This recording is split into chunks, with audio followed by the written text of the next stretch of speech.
Hi friends, তোমরা সবাই কেমন আছো? আশা করি ভালোই আছো, সুস্থ আছো। আর সুস্থ থাকাটা ভীষণ জরুরি, কারণ সুস্থ না থাকলে কোনো কাজটা করা যায় না।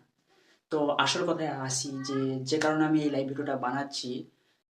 তো আমি আমার সেই সব ফ্রেন্ডসদের একটা কথা জানাতে এসেছি, যারা আমার ভিডিও প্রতিনিয়ত দেখে এবং ভিডিও দেখার জন্য পুরো বেকুল। তো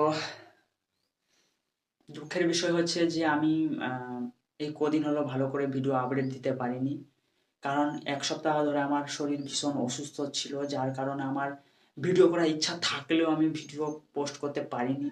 সেই জন্য আমি অনেক দুঃখিত। আর সামনে আমার এক্সাম আছে, যার কারণে আমি একটু চাপে আছি। তো আমি তাও চেষ্টা করব তোমাদের জন্য টাইম টু টাইম ভিডিও নিয়ে আসার জন্য। শুধু তোমাদেরকে আমি একটা কথাই বলবো, যে তোমরা যেভাবে আমাকে ভালোবাসা দিয়েছিল ওইভাবে শুধু ভালোবাসা দিয়ে যাও। তো আজকে এই কথা। তো সবাই ভালো থাকো, সুস্থ থাকো। Tata, bye bye, love you.